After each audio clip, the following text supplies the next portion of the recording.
Hey guys, welcome to another edition of the Weekday Podcast. As always, I'm so thrilled that you'd spend a few minutes of your day with us. And my hope is that these few minutes would offer some encouragement and some help as you launch into your day. Well, today as we dive in, I want you to think about something crazy. What if you lost your sight today? What if you literally went blind? How difficult would that be? How difficult would it be for you to get from one room in your house to the next room? Or how hard would it be for you to get to the grocery store and to find what you need? Something is really hard when you lose your sight. Well, in Mark chapter 10, there's a fascinating miracle that happens at the end of the chapter. And it's the last miracle that Mark talks about before Jesus goes to the cross. In fact, in Mark chapter 10, Jesus is traveling through a town called Jericho. Now, this was the normal route that pilgrims would take to go to Jerusalem for the Passover. Well, in Mark chapter 10, we meet a blind beggar named Bartimaeus. Now, Bartimaeus has been begging his entire life. And so chances are he hears the crowd coming through. He knows where they're going to pass through to get to Jerusalem. He knows the route really, really well. And so he strategically places himself near the crowd.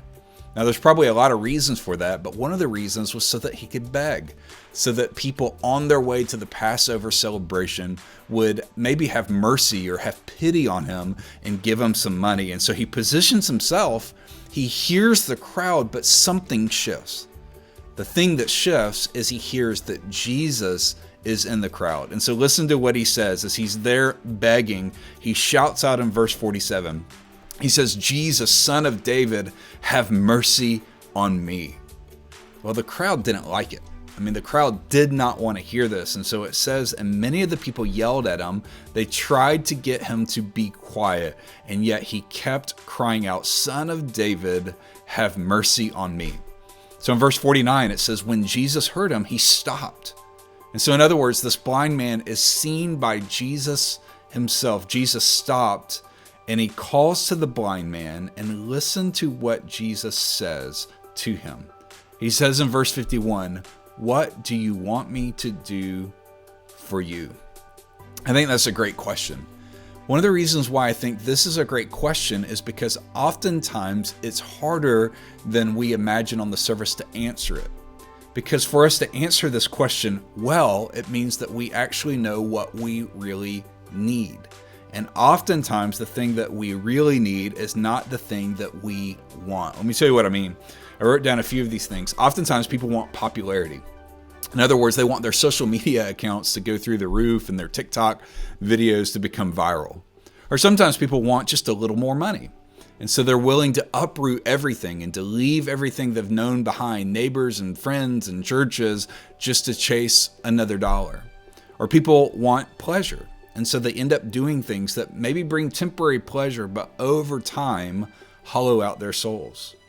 People want distraction. And so maybe they binge watch TV just a little bit too much. People want fit bodies.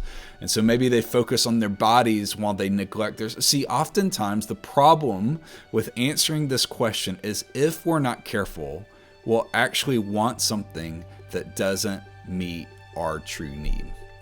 So Jesus asked him, "What is it that you want me to do for you?" He could have asked for anything. He could have asked for a house. He could have asked for money. He could have asked for friends and popularity, but instead he asked for the one thing that he actually needed. He wanted to see. He wanted to see. Now, a bigger house isn't going to help him to see. A chiseled six-pack isn't going to help him see. More money's not going to help him to see. So in this moment, for a blind person, the only thing that he actually wanted, the only thing that he actually needed was to see. He knew what he wanted, and he knew the one person that could meet that need. Today, I want you to just think about that for a moment. What is it that if Jesus asked you, "What do you want me to do for you today?" what would your answer be? Would your answer be something that's on the surface, or are you so in touch with the actual needs on the inside of you? The needs that maybe nobody else knows about, that you would actually be able to articulate in a clear way. "Jesus, if I could ask you to do anything in my life, would you step in and fix this thing?" And I want to encourage you to take a few minutes today and just carve out some time, and maybe even on a blank piece of paper, what ask the question, what is it I actually need? And begin to list that and to sit with that in silence and prayerful attitude and say, what is it I really need?